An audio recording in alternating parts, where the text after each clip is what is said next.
Hello and welcome back to another episode of Critical Reactions with your host Bryan. We're going to check out something that I've been intrigued about. I completely forgot about this artist and I saw a comment recently asking me to check him out again and I was like, "Oh yeah, they kind of intrigued me last time." We're going to look at Sopor Aeternus and the Ensemble of Shadows. The last time we checked them out was October of 2020, over 3 years ago. We're going to be returning to that same album, Songs from the Inverted Womb. This time, though, we're going to look at a track called There Was a Country by the Sea. Let's dive into it and see what Sopor Aeternus is bringing to the table today.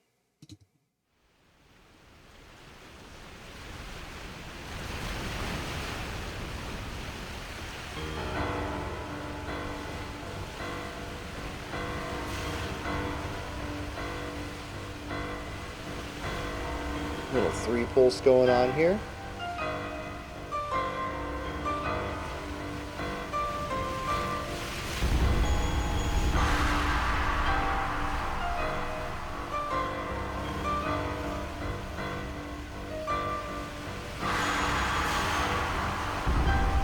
It's an interesting mix.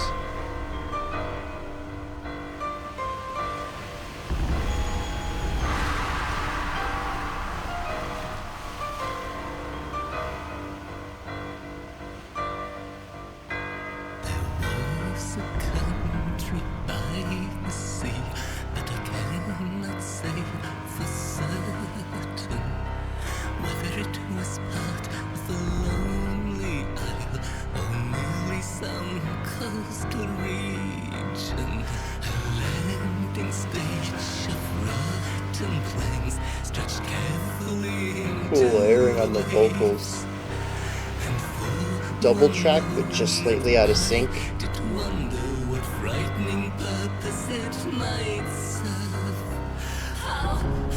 Even right there, they sort of separated the double tracking.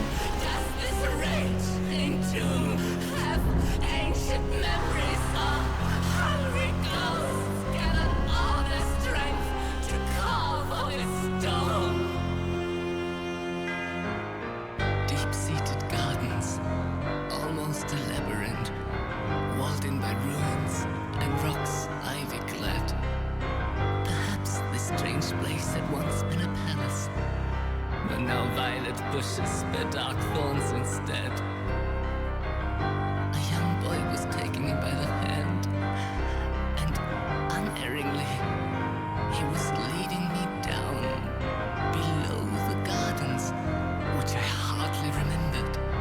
The moment I took the first step underground, we came to a room with only small windows, and to my surprise I could somehow still hear the reduced to a murmur, now childlike and humming, the once savage voice of the roaring sea.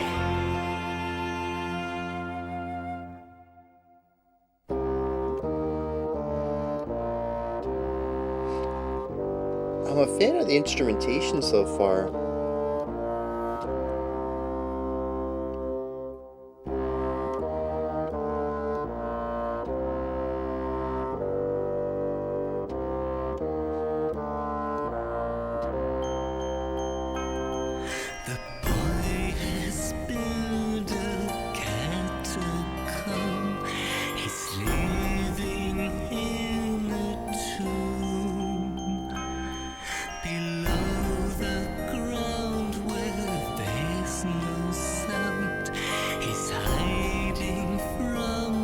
Really great counterpoint.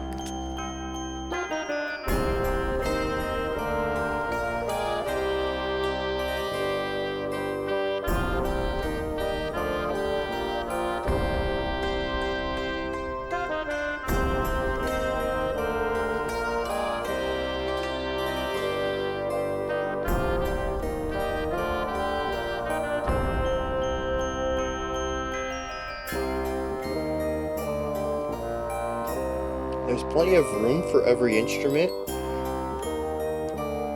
even our lead lines tend to take breaks holding out a note, allowing another instrument to fill in that space. It allows the melody to feel like it's jumping around the song.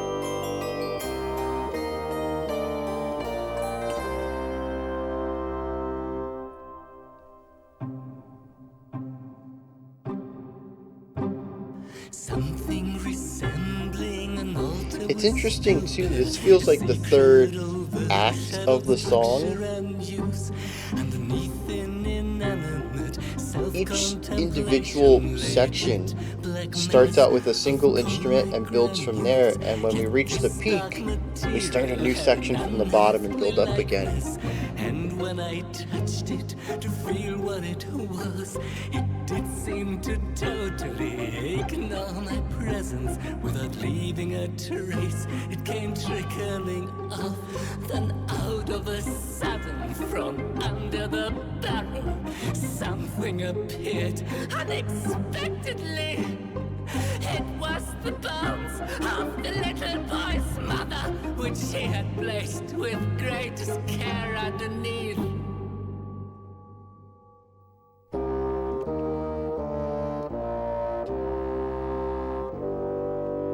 Alright, we return to this section. This was the first 4/4 section, so it stands out in my mind.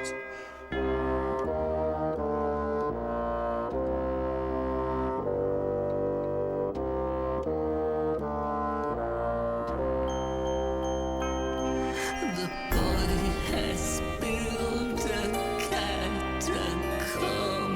He's living in a tomb below the ground where there's no sound. He's hiding from the world. It's interesting because it reminds me of folk music, which tends to be a bit repetitive and simple on the musical side in order to provide room and space for the story being told in the vocals. But it takes that and it adds complexity and depth to the musical side while still retaining the firm structure and repetitious elements of it.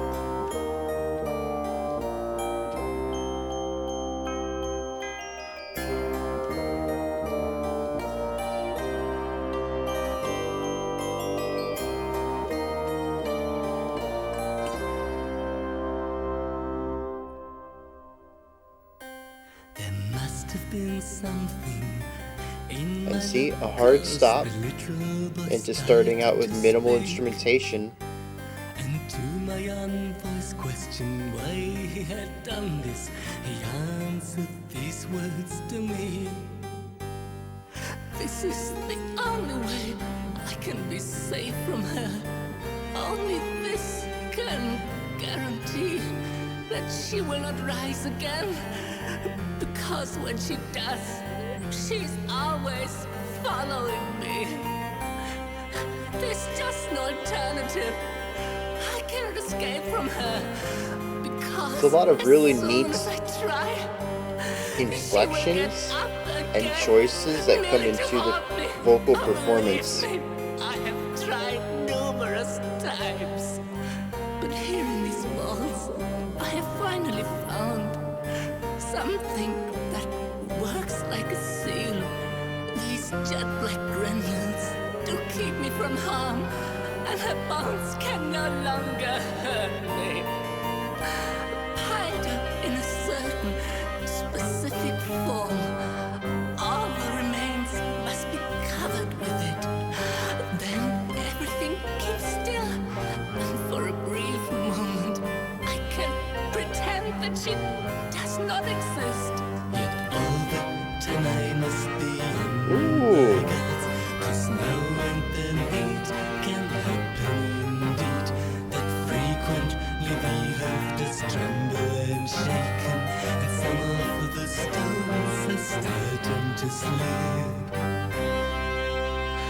So constantly I have to control the barrow, the jet-black darkness of the coal-like mass, in order to be there to repair the damage, to pile back safely, and to replace.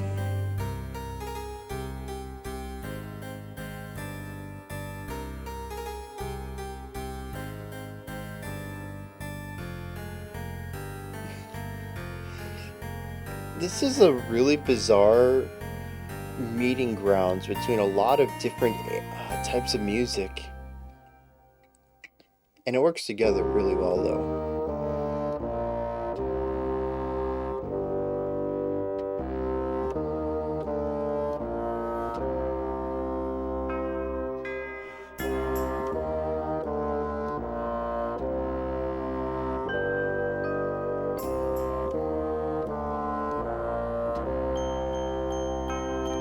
The boy has built a catacomb. He's living in a tomb below the ground where there's no sound. He's hiding from the terrible world. It took me a while to realize that we all have secrets and fears.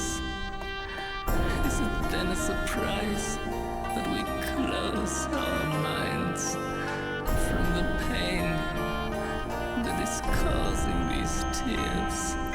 It's exceptionally cohesive, though, thematically. A catacomb. He's living in a tomb far below the ground where there is no sound. He's hiding from the terrible world.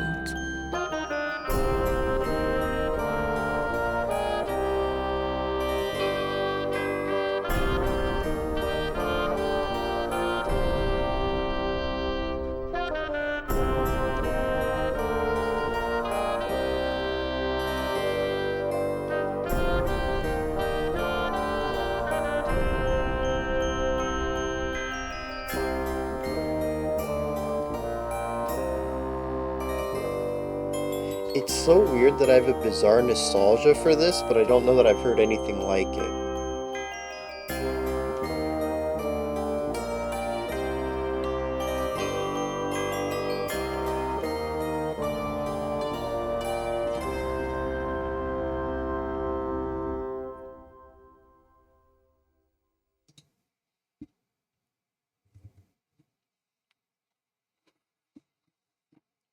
So I mentioned that it's an interesting combination of sounds.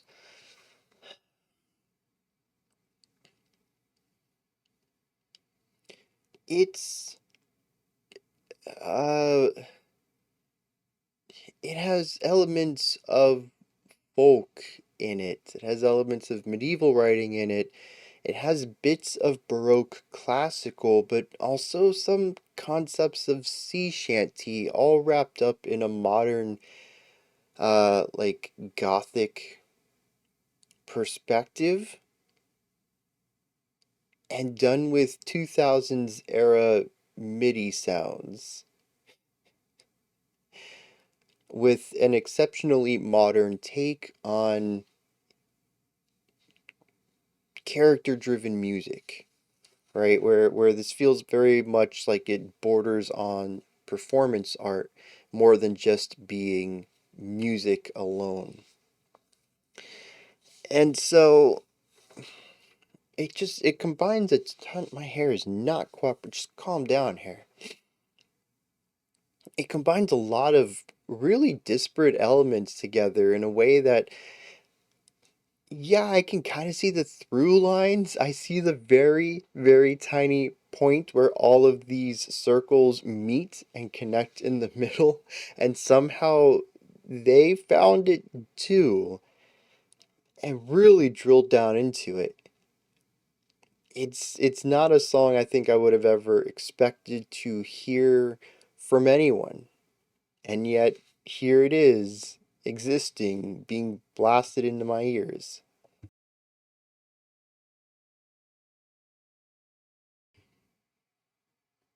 And so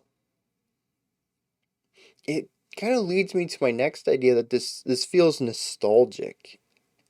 I've never heard anything like it. How can I have nostalgia for something I've never heard before? It's not even like when I hear a new pop punk band and it takes me back to the 2000s. I don't have any of this in my childhood. What am I feeling nostalgia for? And as I investigated this feeling, the best I can land on is I have nostalgia for bits of this.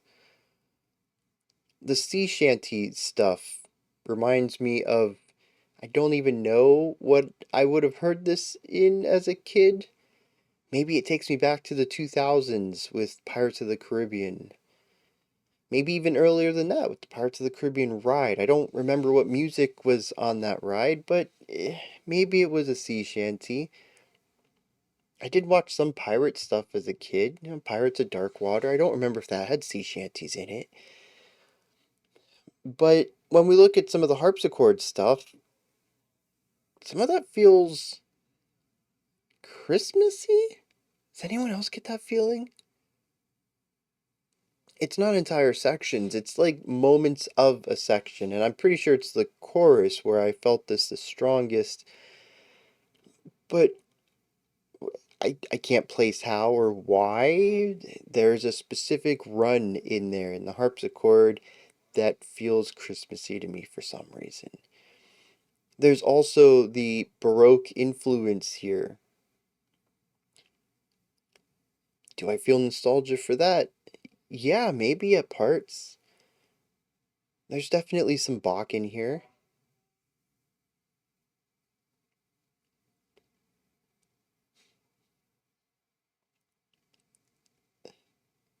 The dark dreariness, gothic wrapping that it's all in, I sort of have some nostalgia for that, going back to my emo days and, teenage years. It's really interesting how he taps into all of this and brings it together. Also, I have a real soft spot for early MIDI sounds. They sound kind of terrible, but I listen to so many of my own compositions with similar timbres that I can't help but enjoy them while also being able to hear past them. I think this is actually where I began to develop my ability to hear past a production, in most cases. Black metal still eludes me. Lo-fi black metal, anyways. But yeah, where I can hear the potential of a song, even if it isn't auditorily something I'm enjoying. I think it really stems from listening to so many of my own MIDI compositions, and being able to imagine what it would sound like in a different set of instruments, or real instruments, or, $1,000 sound libraries or something.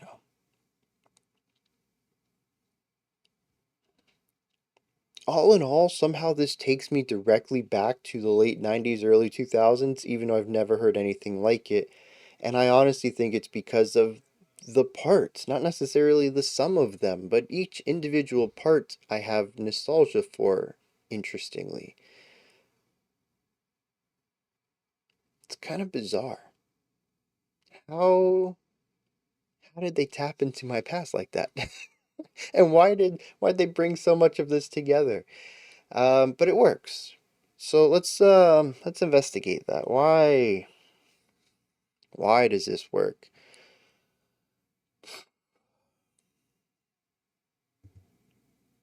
I don't know. I'll be completely honest. The song bounces back and forth between a 3 in our verse and a 4 in our chorus as far as our meter goes. The 3 gives us the sea shanty, the 4 gives us the stability. I think it's interesting we find the stability in the chorus since it is what we return to, not just the B section as a sort of resolution to our A with the 3 versus the 4, but also the fact that the chorus is a repeated part. The verses all have their own underlying music. The vocal delivery sections are different every time. Each A section is sort of new. It's all built on the same meter and tempo and chord progression, but the music that's played, the layering, the counterpoint, it changes every verse. But no matter how far we go, no matter what direction we go, we always wind back up in the chorus. It is the home, the central element of the track. The melodies, the harmonies, the foundation, the words themselves, I think, are all the same every chorus. And so it almost feels like each verse is an adventure, separate, isolated. Sort of like, a good sitcom cartoon thing. Your Pokemons, your Scooby Doo's, Uh, the the second half of the original Naruto when the manga was done and they started making their own original episodes. You go to a new town or a new haunted house, there's a problem, you solve it, and at the end you leave waving goodbye to all the friends you've made. There's a new adventure, it gets resolved, and then there's a return back home. There's the ending that wraps it up and places us back where we are familiar with. That's how I kind of view this. Each of our A sections is an episode, and we always return back to something familiar by the end of it, before venturing out to a new episode and returning back to the familiar. It's a series of isolated ideas that are all based off the same framework and foundation, just explore it in different ways, but never really challenge anything, always returning back to where we expect to be. Part of this, I think, is due to the folk influence here. This is really not that different from a Bob Dylan song structurally. We have A, B, A, B, A, B, A, B, where the music is mostly there to craft an atmosphere for the story being told by the vocals to shine on top of. Now, granted, there's some differences between Sopor Aeternus and Bob Dylan, but the structure parallels are there. Actually, that's an interesting direction. Let's go in that direction. I mentioned that we do have this repeated structure. Verse, chorus, verse, chorus, verse, chorus, right? There are some intermediate sections, and we do have extended instrumental parts where there are no vocals. This is a bit different than most traditional folk music, but it allows the song to breathe in a way that I think works. It helps with the pacing of the track, but it also is something that I think works here more so than traditional folk because the music here is a bit more dense and complex than traditional folk music, which tends to have some sort of rhythmic pattern, usually on a drum kit, usually a chord progression on a guitar, sometimes an acoustic guitar, and maybe an ornamental or complementary melody on a second instrument, maybe a guitar or a bass. There might be other ornamental ideas, but for the most part, that's it. It's not really, the instruments aren't really there to drive the song forward. They're there to create the floor, the sound bed for the vocals to sit on top of. It's basically this dude's telling you a story, and the instruments are crafting the atmosphere for it. The same is technically true here. The instruments craft the dreary, drab atmosphere, and the vocalist tells the story, and a lot of the personality comes through the vocalist's inflections and deliveries. However, the music is not relegated simply to being foundational work.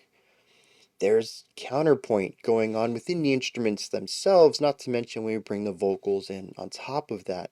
There is allusions to Hawkets. There's at least, if nothing else, a passing off of the baton to make it feel like our melody is bouncing between different instruments. There is a lead violin and a lead harpsichord that tend to have the majority of the lead lines. However, they are quite prone to often just hold out a note, usually near the end of a phrase, and another instrument will come in and fill that space where no more movement is happening. It allows the song to feel dynamic and not to have these rigid roles of what each instrument is doing. It makes it ends up feeling quite dynamic as a song despite only having a few instruments. It's really clever writing and creates the illusion of complexity while still being a rather simplistic track.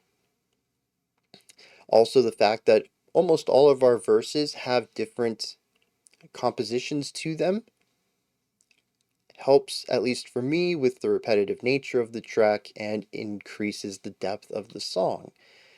Technically, while it is verse, chorus, we could probably identify the song structure as A, B, C, B, D, B, E, B, F, B, G, B. I don't remember how many we went into it, but with the 12-track song, there were quite a few verse sections.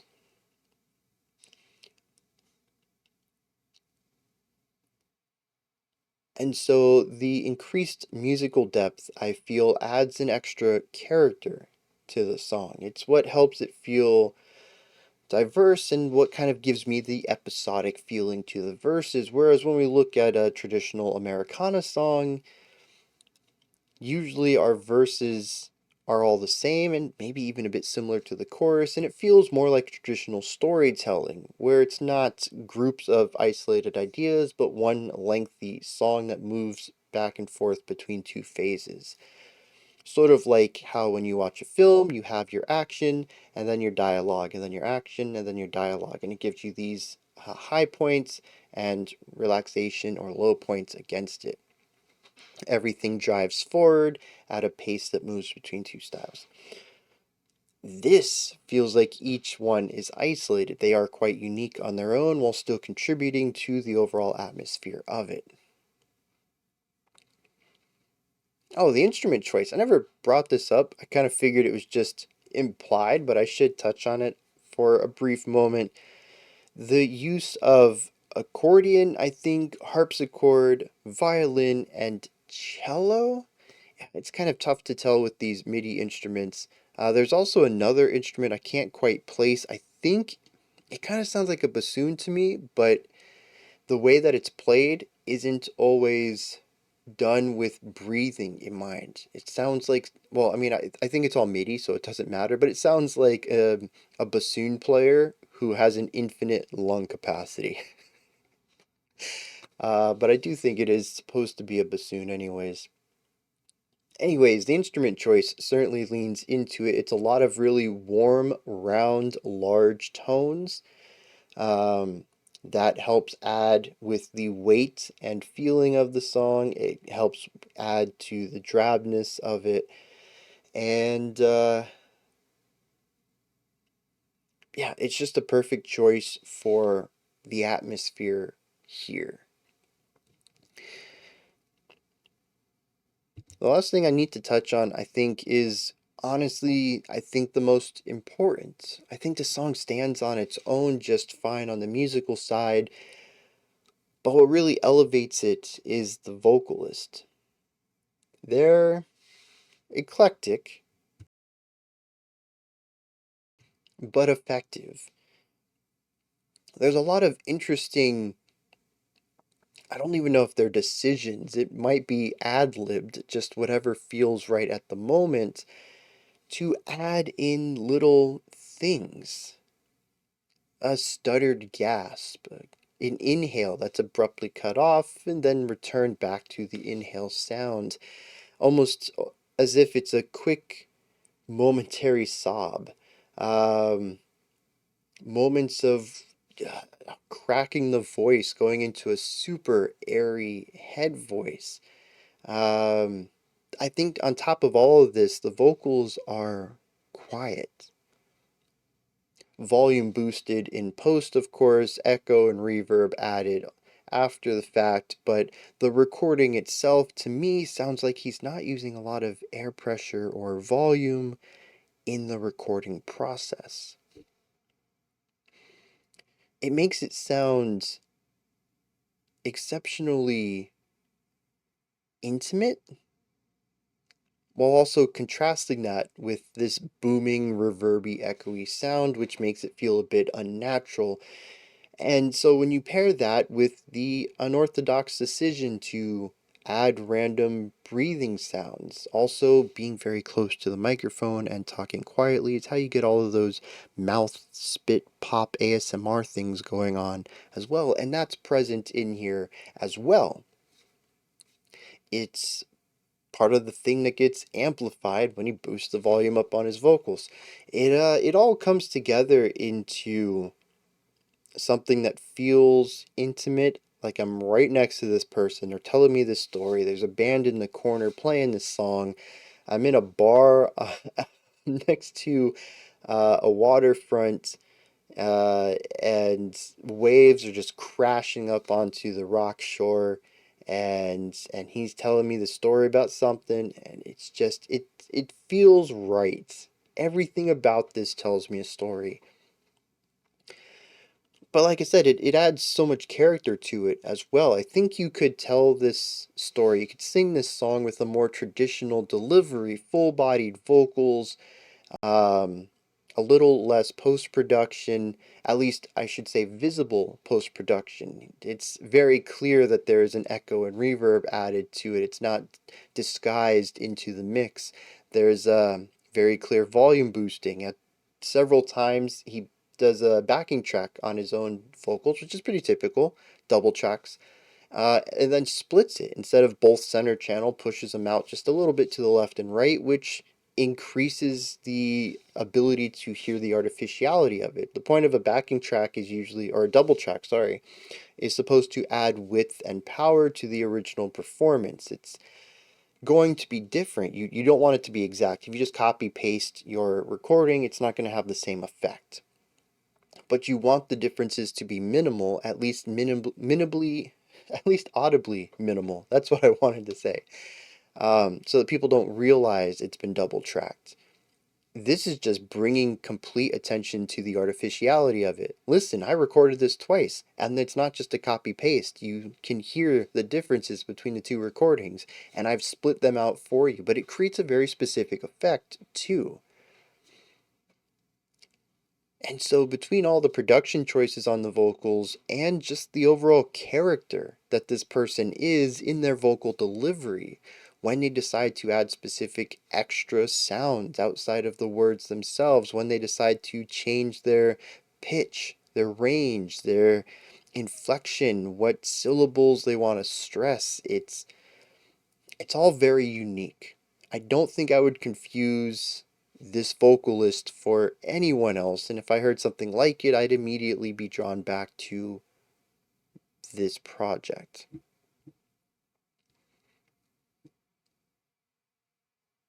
I don't necessarily know that I enjoyed this enough to fully dive into an album's worth of it, but much like last time we checked them out, they're going to leave a mark in my mind. I don't think they're going to be a group or an artist, or I don't even know. Is it just the one person?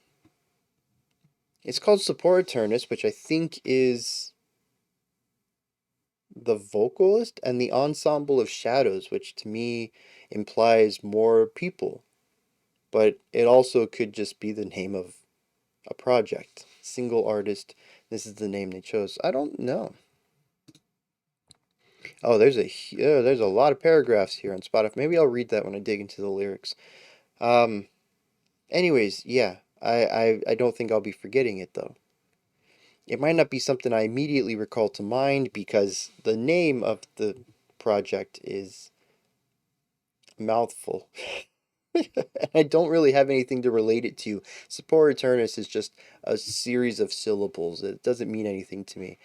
But once I see the picture of the album or I hear a snippet of a song, be like, oh yeah, it's that one. It's just gonna it's this idea is just seared into my mind. Let me check out some lyrics right here, see what's going on. Alright, real quick things to get out of the way. It seems I've been misgendering the vocalist artist here. Her name is Anna Varney, and I believe I've been saying he throughout the entire video, so I want to address that real quick. And it looks like they're the only person that's a part of this project. It started out as a two-person project, but the second collaborator left not too long after, not too long after they put out a few demo cassettes. So this is mostly her project and hers alone, and it seems the ensemble of shadows are some spirits that speak to her. Um, so they're listed in the band's name. Interesting decision there. All right, lyrically, whoa, it's a poem. There's a general meter to all of it, but there's no rhyme scheme.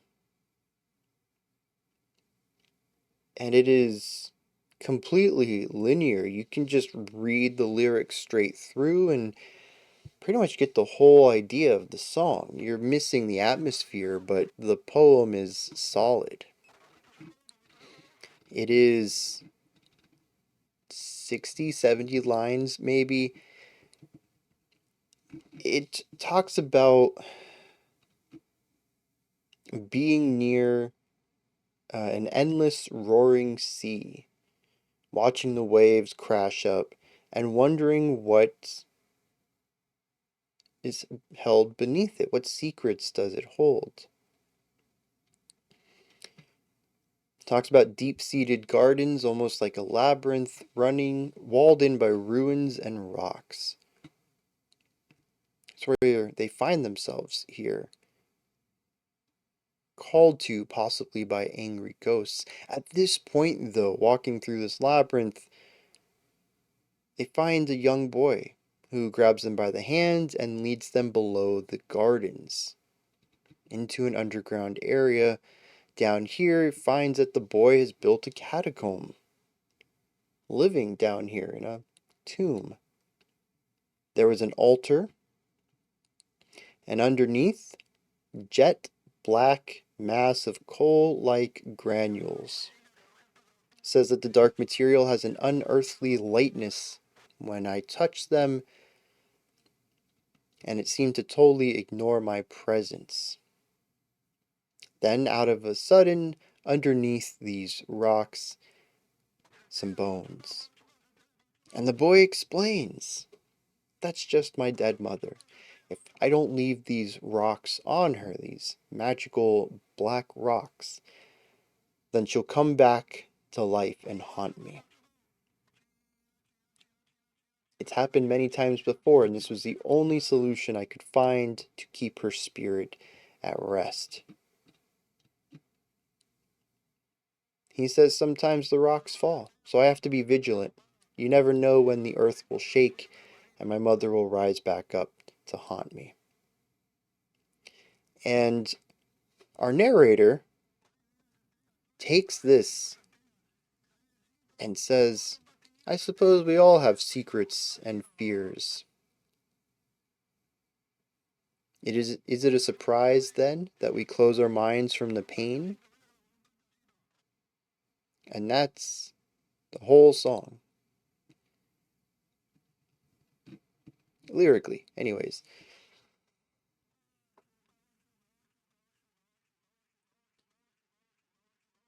It's interestingly an enthralling read.